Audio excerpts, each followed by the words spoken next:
Hey there, and welcome to the Apartment Building Investing Podcast. I am your host, Michael Blanc, and I am super excited that you're here. So let's get right in the show here with Raj Jha. Let's do this.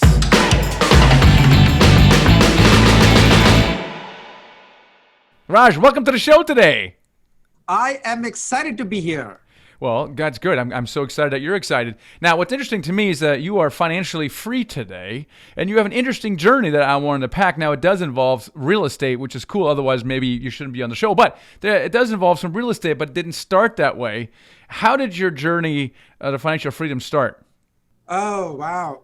Well, I think I'm going to go back about 7 years. And I was just reading different blogs and articles. And I stumbled upon the Financial Independence Retire Early, or FIRE movement, while I was eating my lunch, sitting in my desk at my office. And since then, I started, saving a substantial amount of my income, investing in safe, low-cost, diversified mutual funds.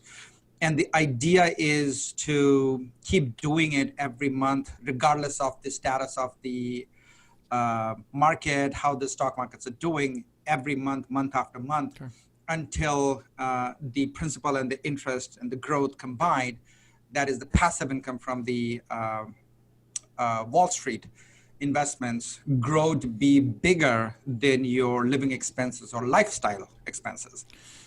But 5 years into it, I came across real estate, and that was my black swan moment. That changed everything. Well, before you get into that, because I don't want to go right into real estate, well, I do, but I don't want to go right into real estate. I wanted to explore this FIRE thing.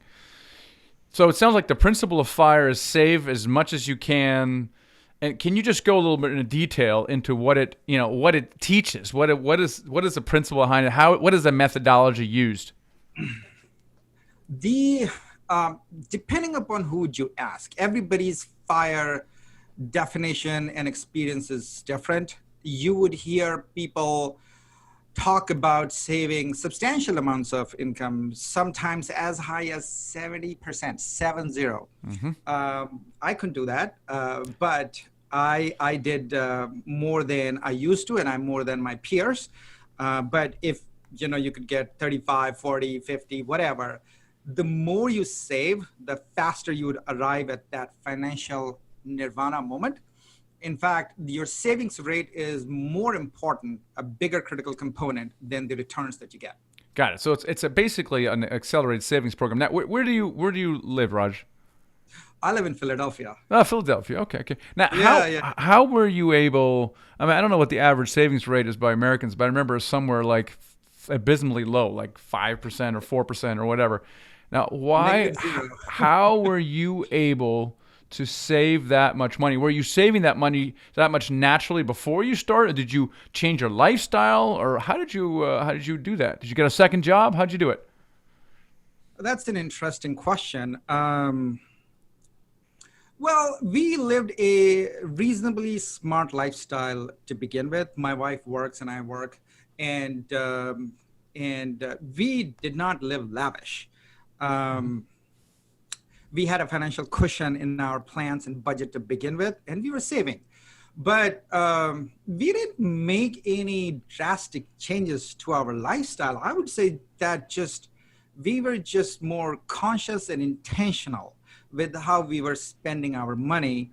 And I remember one day on Black Friday when everybody was running around for looking for deals on Black Friday and Cyber Monday. I was just sitting somewhere, and I was swiping on my screen buying $50,000 worth of bonds. And I just remember that moment because it just stayed with me. I would say just be conscious, intentional, have a plan, have a vision.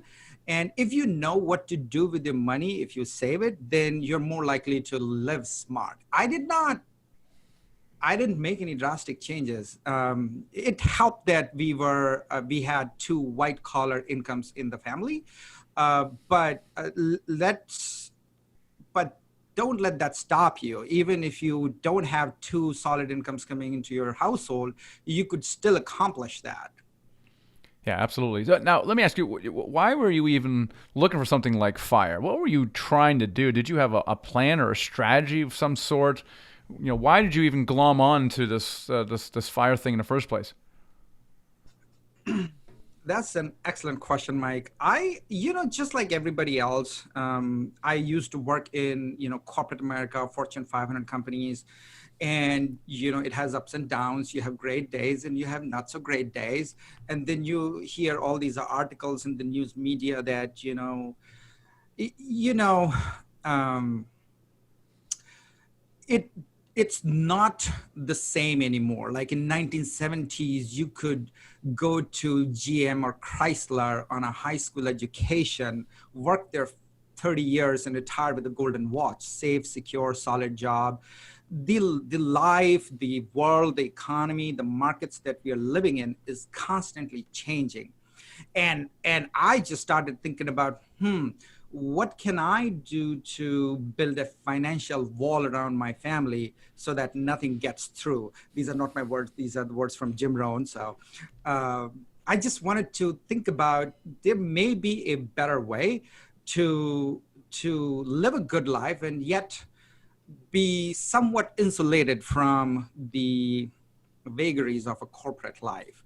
And that's when I started looking for a way, and that's when I came across this movement. Gotcha. So when you discovered this, you're like, oh my gosh, this is a roadmap on the way out from the corporate world, possibly, Yeah. but at a minimum, it's a financial security for the family and potentially a way out. And how many years what was your game plan? Like how many years did you envision this to go on, and what was your desired outcome at the end of that plan back when you started this 7 years ago? Yeah. That's a great question. My plan was to see if I can, save more than we were saving at that point. So hit 30%, 40%, whatever I could, and bank the bonus payments that you get at the end of the year, myself, my wives, and see what number I could hit. And the end goal, the vision was that work becomes optional. You could still continue to work because it gives you meaning, it gives you a purpose, it gives you something to do, you're contributing to the society. But I want to be able to get to a place where I work because I want to, not because I have to. So that was the goal. Does that answer your question? Yeah, it does. And how long? What was the plan? How long did you give Oh, yourself to achieve that yeah. goal? Yeah.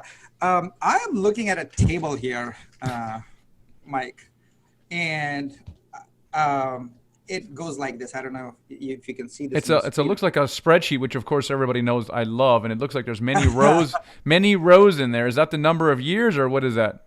You're correct. So if you could see that on one column, you have the savings rate. So if you save 5% of your take home income, it'll take you 66 years All right. to fire, meaning posthumously, never. But as you come down the column and you save more and more, you could retire sooner and sooner. Not retire, fire sooner and sooner. So my goal was to get there in about 10 years. Um, and along the way, if I had stuck to my plan, meaning low cost, diversified index funds, Wall Street investments, I would have gotten there around the same time. But then, and I can talk about that later in the show, but when I came across real estate, it turbocharged my journey. So Absolutely. And 5 years, the 5 years on like stocks, bonds, mutual funds, and then just another 2 years in multifamily real estate. so how does stock market treat you? And you have some perspective now on various different asset classes you invest in, including real estate. But how did the stock market treat you? And what do you think of the stock market as an investment class? Okay. So stock market could treat you really poorly if you don't know what you're doing. If you go after the latest craze, like, oh my God, I now need Bitcoin. I have nothing against Bitcoin. I'm just giving that as an example. I need Bitcoin, or I need Alibaba, or I need that XYZ stock that my friend talked to me about last night at a cocktail party. You're going to get burnt more likely than not. But if you have a disciplined focused, consistent strategy to the point that it's boring, you could prosper. So I read a lot of books. And I settle on the following. If the market goes up, don't try to go in. If the market goes down, don't try to run away. Don't chase sexy stuff. So low cost index funds outside of my 401k vehicle. That's very important. Within the 401k vehicle, it's your money, you're growing it, but it's your old man money. Nothing wrong with that. But if you want to become free sooner, you want to be able to do something outside of that. It treated me well, Mike. I would say that if I look at all the returns, and I'm sure some people have done better than me, some people have done worse than me, but I'm happy to share. I am approaching about 10%.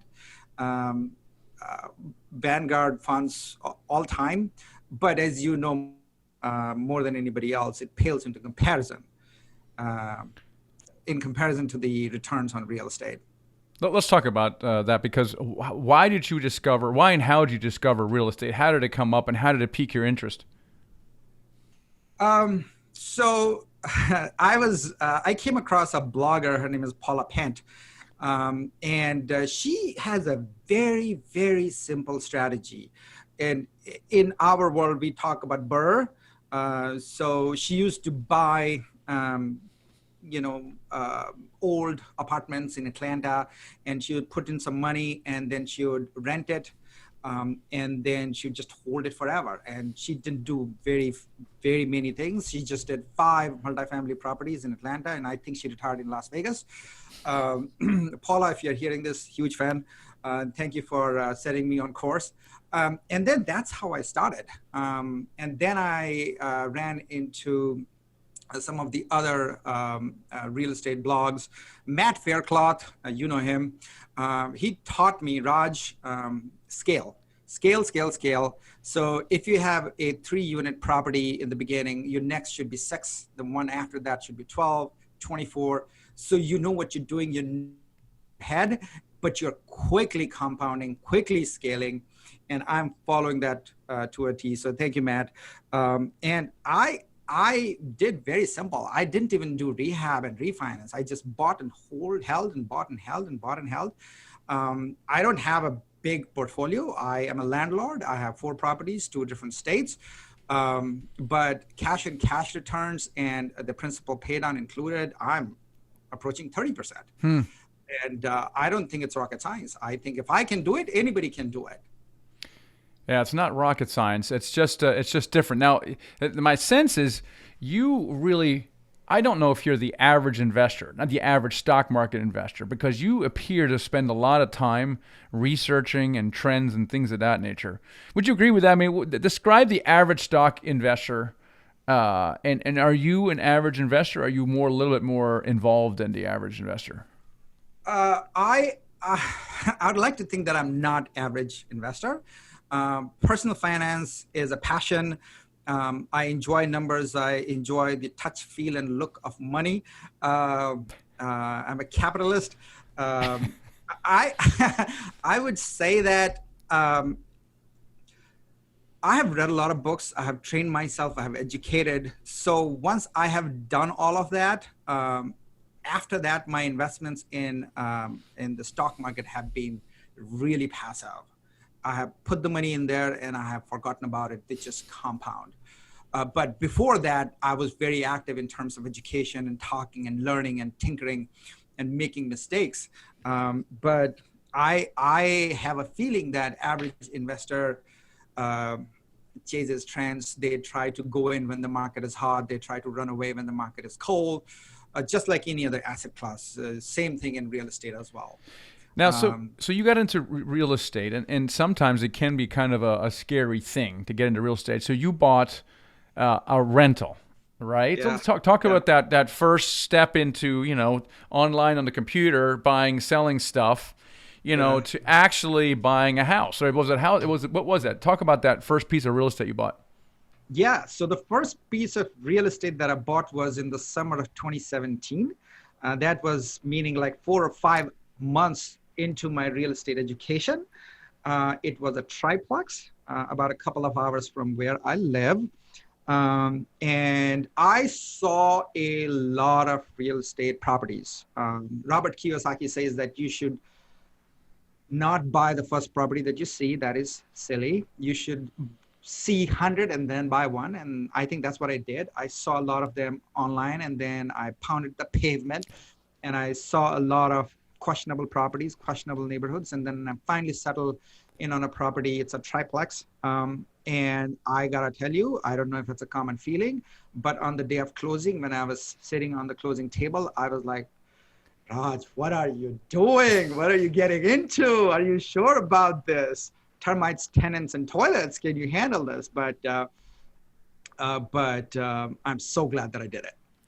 So you got into essentially the landlording business, right? And so you got into this triplex. How did it go? I mean, talk to us about those early experiences. Yeah.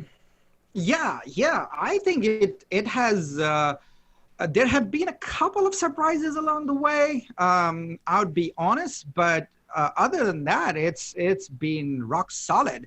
In the past 3 years, I've been sued twice, but it's small amounts. It was $700 once and $800 the other time, due to the same individual, mind you. But anywho, and there have been repairs. There have been places where I over-invested the money in terms of I over-repaired things, and I hired wrong people. I hired fast, fired slow. You should do the other way around. I've made my fair share of mistakes, but didn't make any money the first year. But all said and done, other than that, my journey has been, I would say I've been really fortunate. Smooth. Well, okay, so you didn't make money in the first year. Were you like starting to doubt your strategy to get into real estate? I mean, it sounds like you're like, that's not a good first year. I would say no. I had a really clear plan in my head and vision, and I could see it. And part of the strength, part of the flaw, Mike, is that I'm an eternal optimist. So sometimes it hurts, sometimes it helps. But I knew that the past 6 months have not been kind to me, but I could see the light at the end of the tunnel, and it turned around. When you started with real estate, it sounds like there was some kind of revised plan starting to take shape in your head when you started looking into real estate. And you're like, buy and hold real estate. What happened to your financial plan at that? You had a 10-year, basically savings plan. And when you started getting into real estate, what happened to your plan when you started? Because it shifted again, somewhat recently perhaps. But what was your revised plan when you started learning about looking into real estate? Yeah. I'm drawing a blank. The gentleman who talks about the Burr strategy on bigger pockets. Brandon Turner. Brandon Turner. Thank you. So I researched a lot of articles written by Brandon, and I saw a lot of YouTube videos that he posted. And he made things so simple for me. Like he says like $100 to $200 a door a month. Possible, doable. So if you want to make $10,000 a month after clearing everything, all you need is between 50 to 100 doors. And in the beginning, it looks like, oh my God, 50 to 100 doors. Like when you're starting out, it looks like a big deal. It's like it's never going to happen. It's like, what am I, Donald Trump? But as you start and as you talk to people and as you plan ahead, you can get there. So the simplicity of that, and compared to the Wall Street returns, the solid returns, and I'm not saying Wall Street is not a good investment. I'm not saying that at all. And real estate is not for everyone, but the returns are higher. The tax advantages are immense. You can claim depreciation. You can go to your asset and you can touch, smell, and fondle it. And there is this thing, and I don't want to go into too much of detail into it, but you can truly make money, like make, underline make. Because if you are able to go in and raise the rents and lower the expenses and increase the net income, and because of the cap rates and net income increase equation, you can by yourself very legitimately raise the value of a property. So you are really making money. It's none of this is new to you, Mike. But at that time, I was like, oh my God, there are so many distinct advantages compared to Wall Street.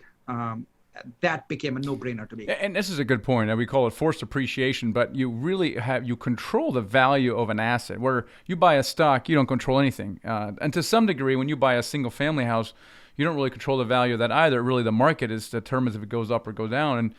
And that was very powerful. That the idea that you could literally go in, increase income somehow, and then magically the value goes up. Like that was staggering to me. And also, marginally increasing the income by $25, $50 a month, times 10 units, 15 units is just, it's staggering what it does. The math is so highly leveraged. You're like, how can this be? Can this possibly be legal? And then you have the tax benefits on top of that. So what did real estate do to your financial plan? Like what happened to that 10-year plan? Yeah, so there is a concept of safe withdrawal rate. And what that tells you is that if you have $1 million in your assets, you could safely withdraw 4% year after year forever, inflation adjusted, and not run the risk of running out of your money. There are a lot of asterisks here, but I truly believe in it. So $1 million, 4% is $40,000. So if you have a plan and you want to get to an X income for yourself, you could say, okay, that's 4% rule. In real estate, and again, I'm oversimplifying this, 12% cash on cash is easy. And I'm not even counting the principal paid on. I'm not even counting the tax advantages, leverage, etc. No, cash on cash is post leverage. So right here, 4%, 12%. So your journey is 3x tripled right there. And when you start, you're at 12%. It's easy to raise the net income. It's not rocket science.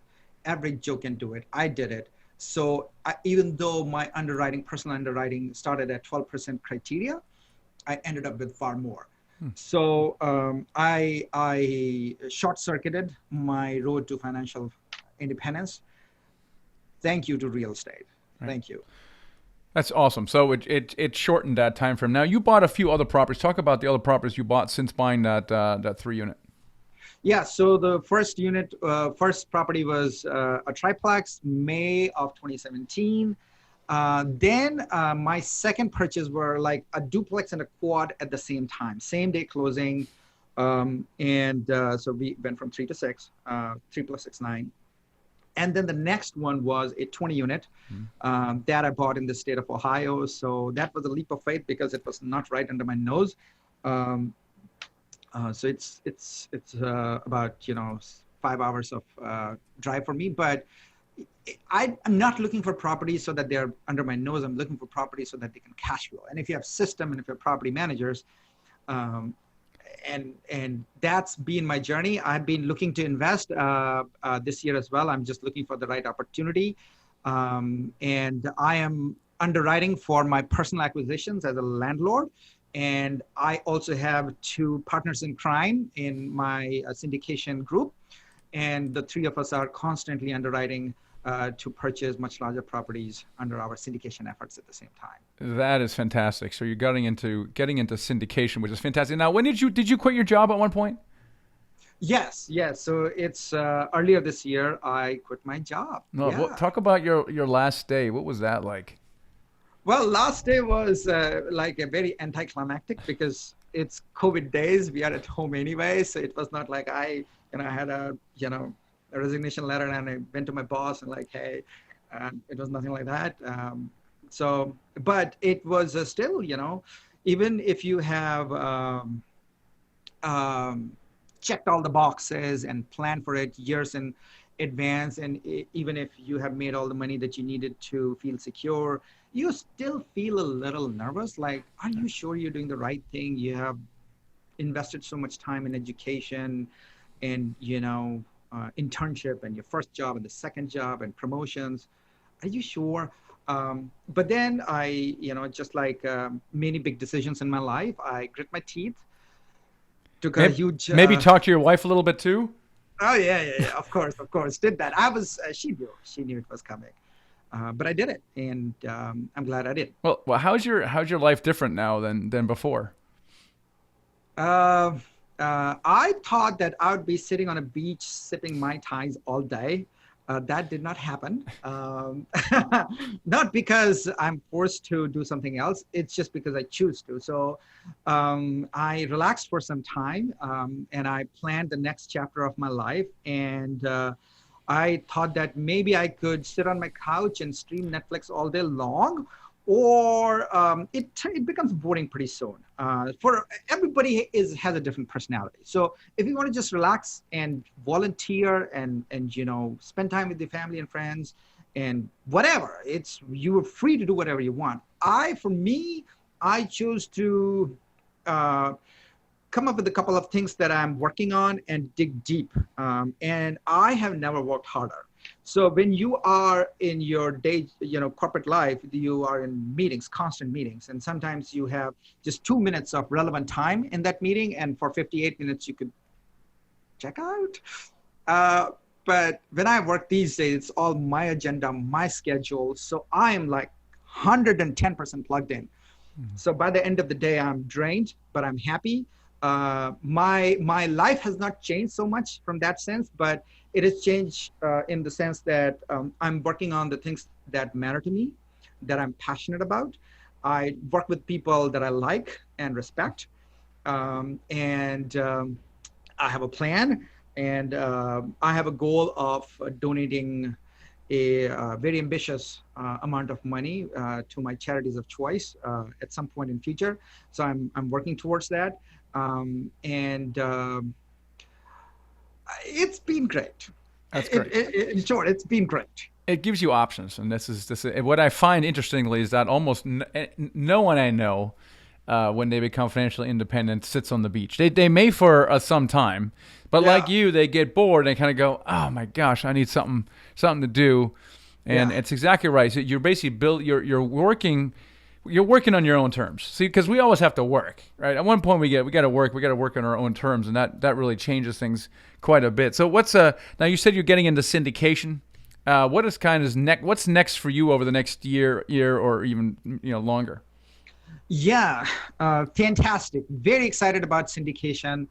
My partners and I have gotten together, and we have different strengths, different backgrounds, and we are looking to acquire 60 to 100, units in a growth market where we can take over the property, do some forced appreciation, value adds, increase net income.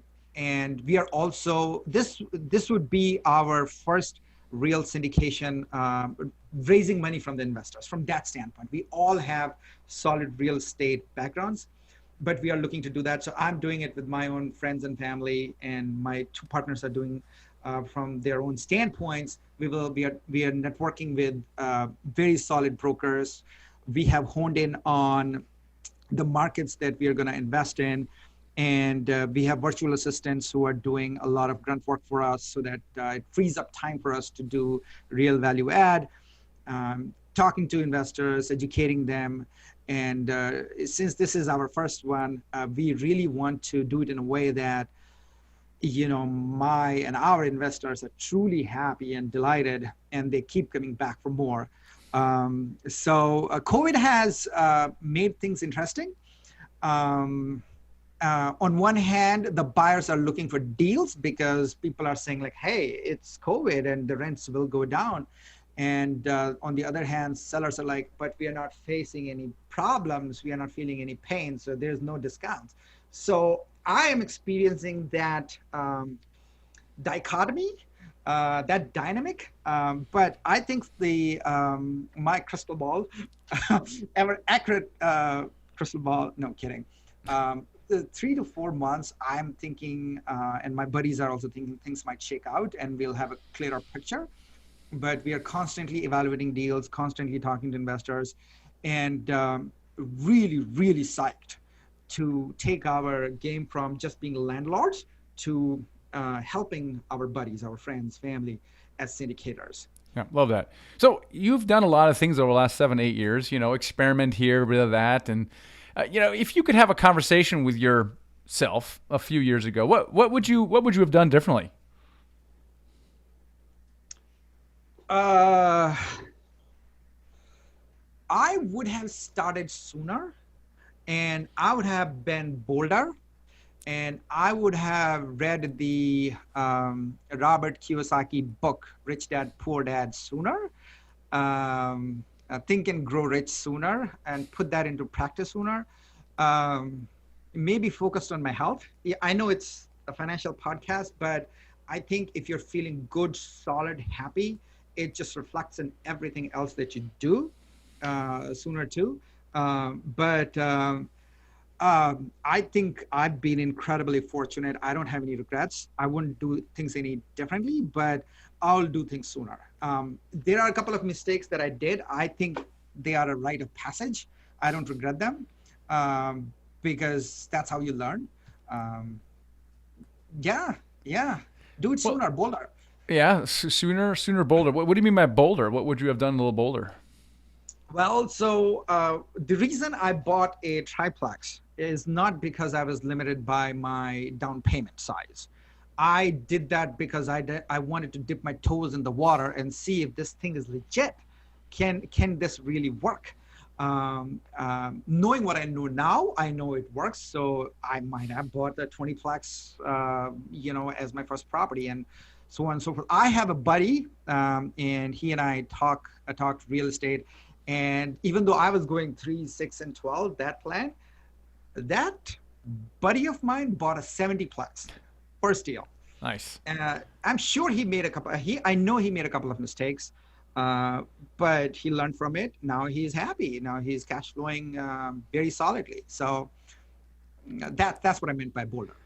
All right, so there's a lot of people watching, listening to this. They're like, "This is great, Raj," and they're sitting here going, I can't envision myself doing this for the next 10, 15, 20 years, and they want to do what you have done. Now, so how would you advise that they go about it? Should you advise them to go the fire route for 5 years and get started with small real estate, or what would you advise someone that they should do next? Um, I would say that the first thing that, and it's such a cliche, and it's a cliche because it's true.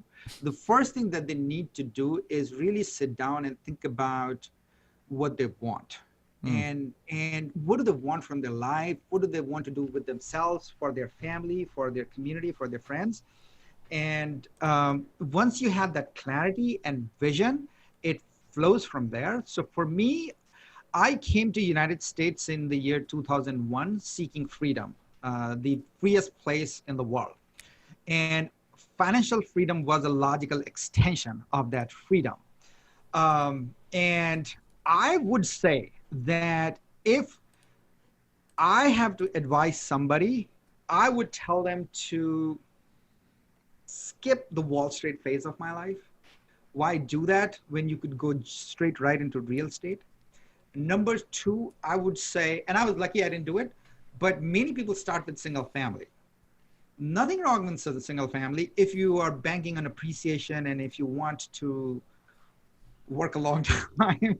but, but if you want quick results and scale, multifamily is here and single family is here. And I would say go do multifamily. I would also say that mindset is very, very important. So have some faith in universe or God or whatever you believe in. Have some faith in yourself. Take some prudent risks. Don't play safe. If you play safe forever, you will put all of your money in a checking account or under a mattress, and it's not a good way to live. Take some prudent risks. The rewards are for prudent risk takers.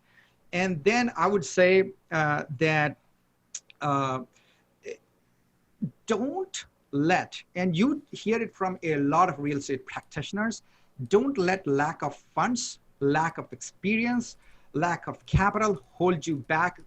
If you have made up your mind that you want to accomplish X, Y, and Z, and if you are really, really sure and clear that you want to do it, you will find a way around your obstacles. I am promising you that you will find a way around it. But if you think that something is not even possible, you'll find excuses of why you don't want to do it and continue living the same life.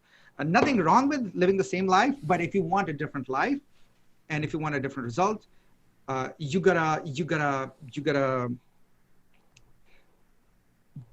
you will find a way. You will definitely find a way. Right. And I think I agree. Clarity, everything stems from clarity. I think people who are clear what they want and what they don't want, really, they are compelled to move forward and continue moving forward because they have that clarity. And I've just found a lot of people who don't move forward are muddled. They're not clear on what they want, and therefore they're sending out mixed signals to into the universe. And I think with clarity comes a lot of just getting stuff done, lack of capital, overcoming. So I think lack of clarity is absolutely super important. Do you want to add anything to that? And I would also say that spend time in education. If you know what you want, and if you have decided that your obstacles are not going to stop you, you'll find a way around them, and then go find specific content. We live in the world of Google. Knowledge is not a problem. It is not a problem. Go educate yourself. It's going to take less time than you think, and then execute. I always tell my friends, that a blunt pencil is bigger than a sharp mind, meaning execution, even imperfect execution, is more powerful than great ideas and thoughts. And so execute. And I would also say, I was just gonna show people to read your book, but I just packed it for my Labor Day vacation. Read Michael Blank's book. I'm going through this, and I just started reading. I'm on chapter 3, and he is specifically talking about how to work around obstacles of not having the capital or experience and still continue with your journey.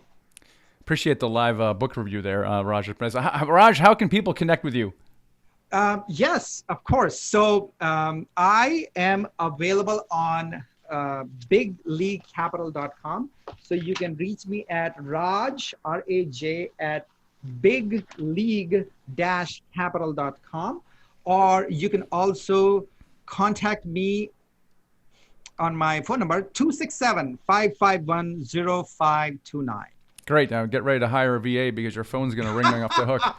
And also you have a great a podcast called Big League Capital Podcast that you interviewed me on very recently ago. So you guys check that out as well. Raj, it's been a real pleasure. Thank you for coming here, sharing your experiences and your journey to financial freedom. So thanks for being on the show today.